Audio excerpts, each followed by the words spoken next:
ArsenalFanTV, Mo, that was brilliant today by Arsenal. Look, first thing, I don't want to forget, and the most important thing is just, you know, massive condolences to all the victims of the Manchester attack, because a Muslim, and I'm going to say this on behalf of all true Muslims, that is not us, and all of us are hurting when we've heard that. I've got an 8-year-old nephew that I would have loved to have brought here today, and the thought of losing him kills me, you know, so just massive condolences to everyone there. And now let's talk about the football. It was just, I can't believe it. You know, I didn't think we'd win today. I told you that. But every time someone put a camera in my face and said, do you think we're going to win? I just lied and I said, yeah, on penalties. But I didn't think we were going to win.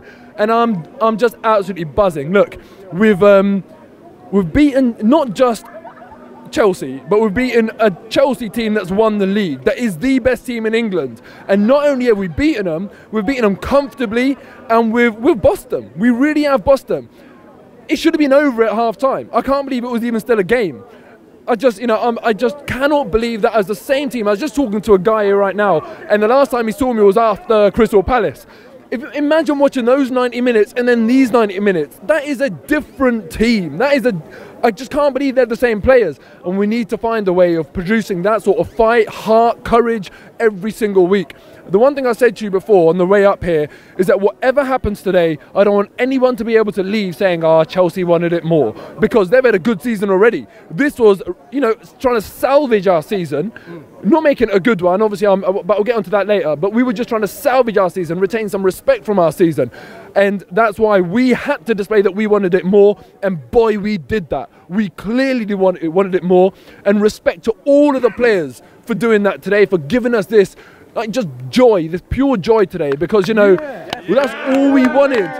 It's all we wanted from you guys, and you've done it, and that was with a makeshift defence. Perma, Asaka, massive love going out to you, because a lot of us were saying that, look, you shouldn't be at the club, you haven't played all year, why are we keeping you at the club? You're keeping the captain's armband, and, you know, someone else could have that armband and be doing something with it.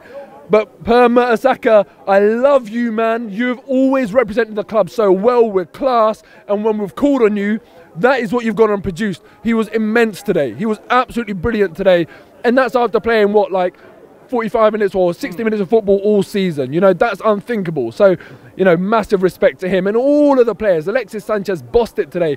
The work that he put in is just second to none. What makes the best players in the world is when you've got all the talent, but you've got all the heart as well. And that's what he's got, man. So listen, give him the money. Go and watch Jerry Maguire and then get on the phone. Show him the money. Just give it to him. We've got the money. You cannot let him go. If you let him go, we know what you're about. You've got no ambition. Give Sanchez the money. What's this banner about? This banner, listen, and that's why I said we'll talk about this later. Whatever we feel today in terms of joy for winning the FA Cup, it doesn't mask the fact that we haven't had a good season. And for me, the bigger issue is this. Just pan out. This is a bigger issue. Sell up, Stan. Your silence speaks volumes. The fact of the matter is, look, this year, the fact that we find ourselves here now, we don't know who our manager's going to be next year, we don't know if our best players are going to be here next year. There's so much uncertainty in the club. And surely you've got to take some responsibility as a CEO, as an owner, as a director, as a board member, whatever it might be, and give us some stability. On one hand, you're asking us to renew our season tickets. Well, tell us what we're buying, for God's sake. You know, it's unfair what they've done. There's been no leadership. It's been so passive. And when you've got passive leadership at the very top, you end up not fulfilling your potential. And Arsenal are a club with huge potential, and we're not fulfilling it. So Stan, look, make yourself a hero. You've given us 3 FA Cups. I thank you for that. You've always run us in a very prudent and financially secure manner. I thank you for that. Go and make yourself £1 billion clean profit. Go to America, chill out, and, you know, we can actually look back on you with some fond memories with 3 FA Cups. But now, please pass the baton over to someone that cares. I'm sure there'll be more people in for Arsenal than just Usmanov. If you don't want to sell to Usmanov, that's absolutely fine. If someone else comes in, just tell us what you need. This is what I said last week. Tell us what it is. Well, he said what it is. He said he don't want to sell. He said, but he said that he wants to win. We can't take that. Hold on. You're asking. He said, a statement out. He said, I want to win the Premier League with Arsenal. Is what he Tell said. us how you're going to do that. Tell us what you're going to change. If you're not going to change the owner, if you're not willing to sell, give us a plan. Give us the respect of telling us what you're actually going to do to make that more realistic. It's all good saying it, but if we carry on the way it's going, it's not going to happen. But look, every single Arsenal fan, appreciate this. We have been in existence for over 130 years. We've won 7 FA Cups. 3 of them have come in the last 4 years.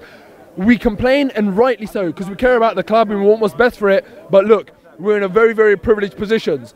And the cliche always goes out. Big clubs, big teams, what they do when they're playing badly, they still grind out results. So how big does it make a club when you're having a bad season and you still grind out a cup? Other teams have been getting loads of love from the media. They've had the best season in years that they can remember. And what have they won? Nothing.